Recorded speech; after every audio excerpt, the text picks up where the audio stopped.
The Heddon Colliery Lion is a historic British steam locomotive, notable for its long service life and preservation.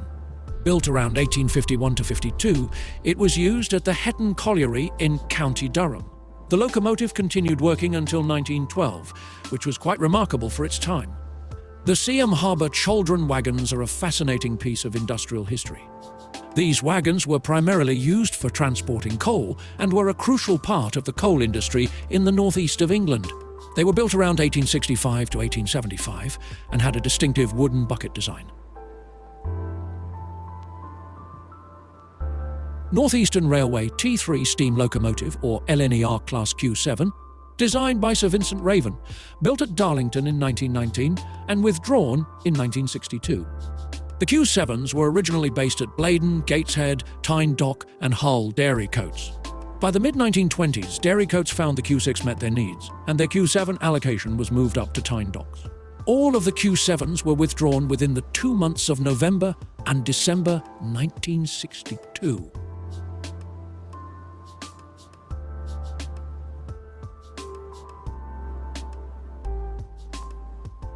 London and North Eastern Railway 20-ton steel mineral hopper wagon built by Hurst Nelson and Company Limited, Motherwell, in 1946. The steel 20-ton coal hopper wagon was introduced by the London and North Eastern Railway in the mid-1930s to replace the wooden designs it had built and also inherited from its North Eastern Railway constituent in 1923. The result was a metal hopper wagon that was easy to construct and maintain. The 20-ton wooden coal hopper wagon built by the North Eastern Railway in 1902. The North Eastern Railway handled a considerable mineral traffic, enjoying a virtual monopoly over coal traffic generated within the Durham and Northumberland coalfields. Between 1902 and 1923, the North Eastern Railway's Shildon Wagon Works alone would build around 17,000 of these.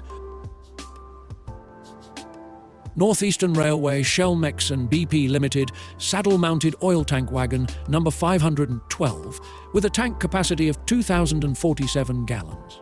Built by Darlington Wagon and Engineering Company for the North Central Wagon Company and registered with the North Eastern Railway in 1889.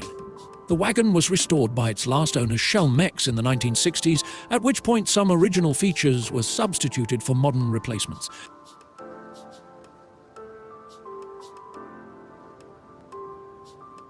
The North Eastern Railway Class ES1, or Electric Shunting 1, was a class of 2 steeple-cab electric locomotives commissioned by the North Eastern Railway in 1902.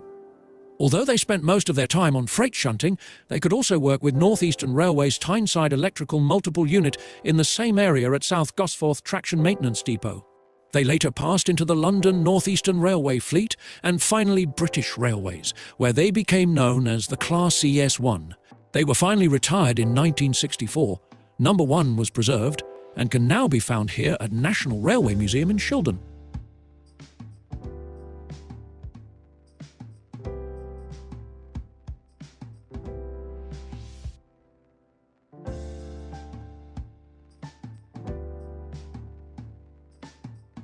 The brake van was designed by William Panda of the London and South Western Railway. Number 99 was built in 1894 at the company's recently built Eastleigh Carriage and Wagon Works.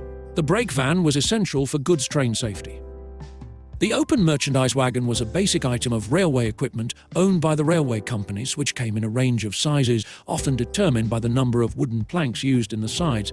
They carried a variety of loads, whether crated, containerized, or loads that could not fit through the doors of a covered van. For many years, such wagons were unfitted, meaning they had manual rather than automatic brakes that had to be individually pinned down.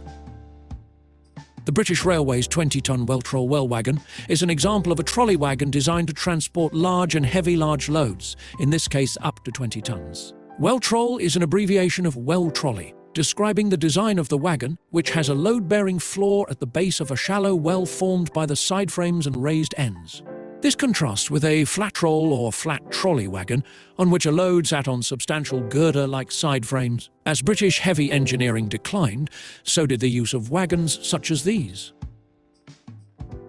The Wharflat is one of a series of special wagons created for the transport of tanks and other military vehicles by rail in both Britain and on the continent. The need to transport tanks by rail emerged during the First World War. For this purpose, a batch of 250 London and North Western Railway Parrott 40-ton bogie wagons was built for the War Office, while in 1918, 200 purpose-designed 35-ton rec-tank bogie wagons featuring a shallow well were also built. Both had robust girder-like sole bars to support the weight of heavy military vehicles and equipment, a walking surface of timber planking, and securing rings. Lifting jacks under the buffer beams supported the wagon ends as tanks drove over them. After the war, many Parrotts were purchased by railway companies for conversion to bolsters to carry long loads. British Railways' 8-ton special cattle van, built at Lancing Works in 1951. By providing long-distance transport, the railways were important to the agricultural economy and were used to carry both produce and livestock. However, while cattle could be moved from port to farm and from farm to market or abattoir in purpose-built ventilated livestock vans, a higher standard of accommodation was required for carrying high-value prize bulls or pedigree livestock to agricultural shows and markets.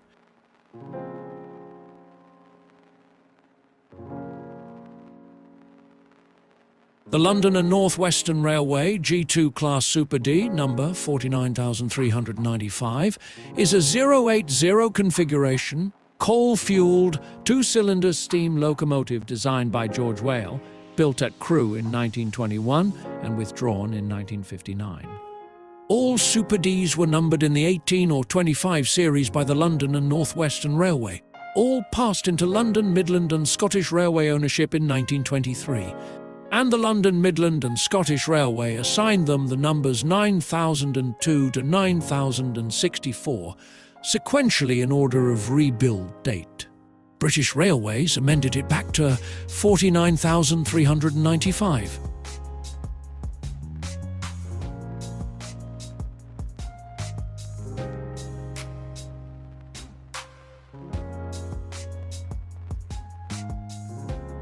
Built on an old locomotive tender frame, this wooden giant was the North Eastern Railway's answer to the threat of snow blocking its lines. During and after inclement weather, the snowplough would be pushed by 2 steam engines, and when it came across a snowdrift, it would charge straight through, clearing the rails for traffic. The first North Eastern Railway snowplough was built in 1887, and despite an accident in 1888 where a ploughed train upended a locomotive at Anitsford, 23 more were made. Aerolite, designed by Edward Fletcher, built at Gateshead in 1869 and withdrawn in 1933. Aerolite is a tank engine, the last of the standard gauge 2-cylinder compounds to survive in this country. The original Aerolite, built by Kitson, was exhibited at the Great Exhibition in 1851, but destroyed in a collision. This replacement was built in 1869 as a 222 well tank, and was rebuilt subsequently in 1886, 1892 and 1902. It became, for a period, a 422 tank before assuming its present wheel arrangement.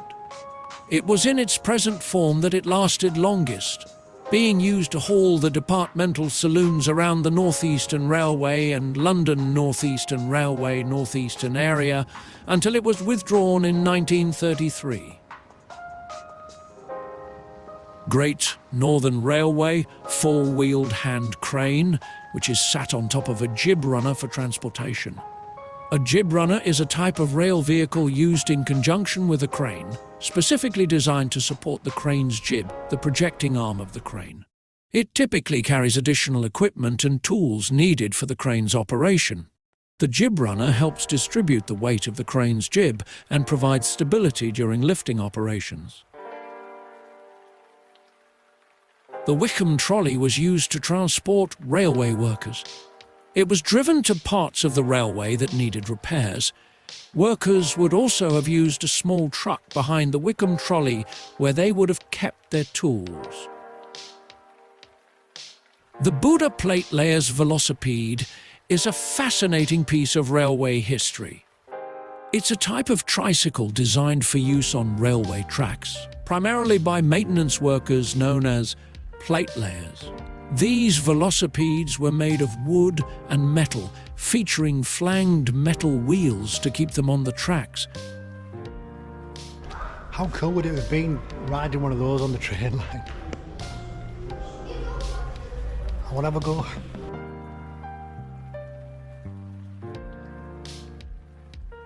Travelling steam cranes were quite significant in the early 20th century, especially for heavy lifting and construction tasks. One notable manufacturer was Thomas Smith and Sons, based in Rodley, Leeds. They produced various types of steam cranes, including travelling models, which were used extensively in construction and industrial settings. These cranes were powered by steam engines and could move along tracks, making them versatile for different tasks. By 1935, such cranes had become more advanced, incorporating better materials and more efficient steam engines.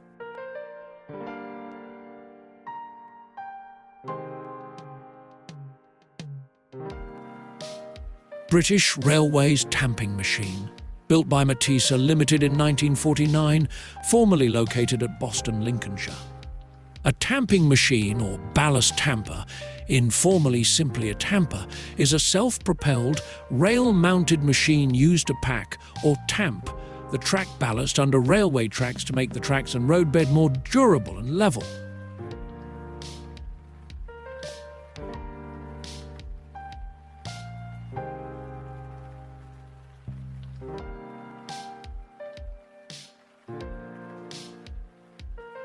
In the 1960s, British Rail modified the frames of steam locomotive tenders to create large drift snowploughs. This particular type is called the ZZA. Network Rail own 20 of these today. The fleet of ZZAs are placed around the UK for use when the weather turns snowy and the lines need to be cleared.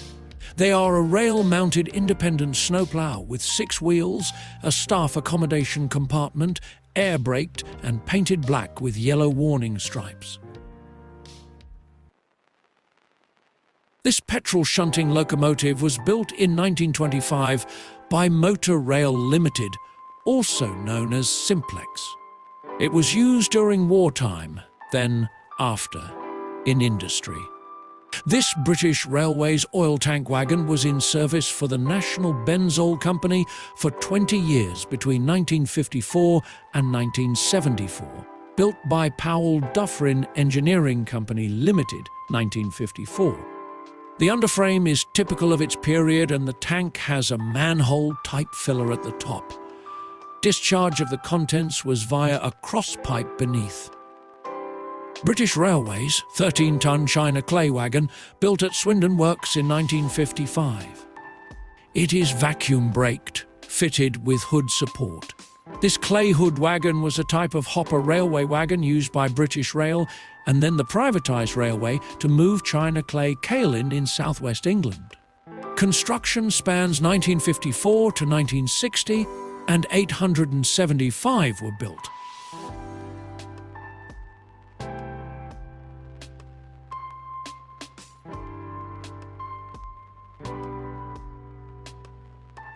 City of Sheffield sewage wagon. It is a 23-ton bogie hopper wagon, number 9154. It was built by Charles Roberts and Company, Wakefield in 1962, for City of Sheffield Sewage Department to run between Ickles Sidings and Freiburg Tip.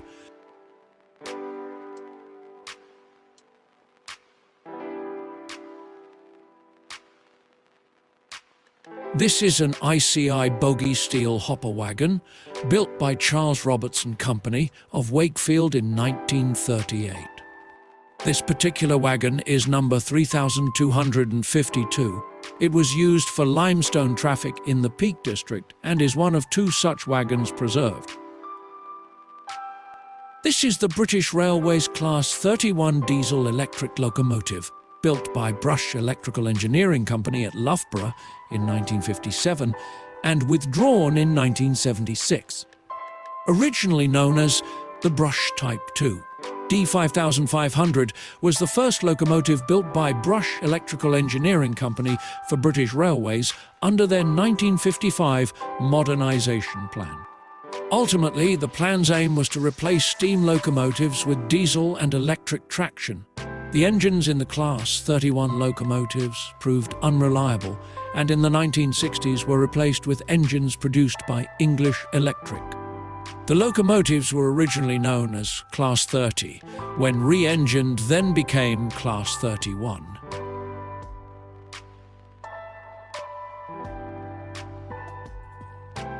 This is a 102-ton coal hopper built by Thrall UK Limited at York Works in 2001. This coal hopper has an impressive 76-ton capacity. When empty, these could travel at 75 miles per hour, meaning speeding up the return journey times to pits and ports. These can still be seen being used by freight trains up and down the United Kingdom and also at marshalling yards.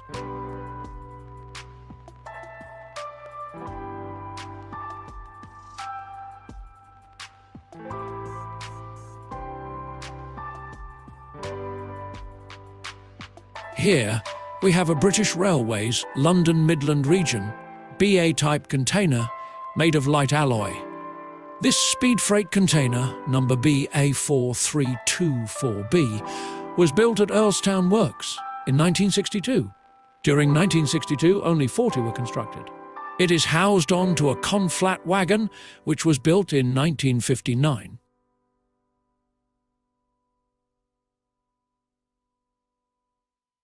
Next, we have a British Railways diesel electric locomotive, Class 08, shunter number 08064 or 13079, built by British Railways at Darlington in 1953. The British Rail Class 08 was the standard class of diesel locomotive designed for shunting. From 1953 to 1962, 996 locomotives were produced, making it the most numerous of all British locomotive classes. Since their introduction, the nature of rail freight in Britain has changed considerably, reducing or removing the need for shunting. Therefore, only a few Class 08 locomotives remain in service today. This locomotive was built in 1958. For Stewart's and Lloyd's Minerals Limited by the Hunslet Engine Company to the design used to supply to the Ministry of Defence and is thus regarded as an austerity-type locomotive. Juno was purchased in 1969 by the Ivett Trust and moved to the Buckinghamshire Railway Centre at Quainton Road. After running for a number of years, the locomotive was out of service for many years. The Ivett Locomotive Trust transferred ownership of Juno to the Isle of Wight Steam Railway in 2009, and now here at the National Railway Museum Locomotion at Shildon. And now British Railways Railway Wagon, a 16-ton mineral wagon, number 227009. This mineral wagon, also known as a coal truck, is a small open-topped goods wagon used to carry coal and other products from mines. This mineral wagon was built in 1955 and is capable of carrying up to 16 tons of product. By the 1970s, British Rail had phased out mineral wagons following the reduction in demand for coal and the development of hopper wagons. A 12-ton private-owner mineral wagon built at Stanton Iron Works in 1931. Wagons like this kept Britain moving by carrying the coal, iron ore, and other minerals so essential for industry and for domestic cooking and heating. Many of them were privately owned by collieries or merchants, but licensed to run on the railways. This one is known as a five-plank wagon, a reference to the wooden construction of its body.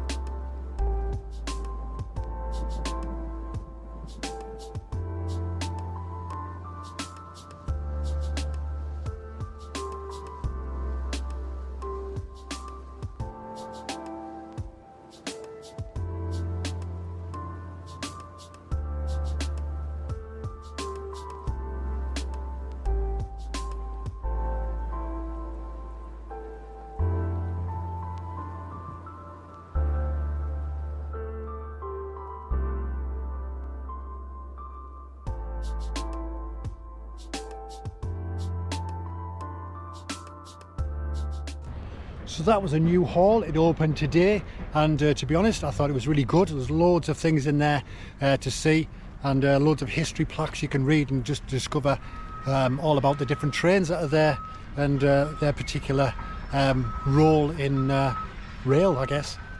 Anyway, I'm heading out now. Hope you've enjoyed the video, and give us a like. Comment below what you thought was the best train in there and what you thought of the place, if you've been, and what your what you thought.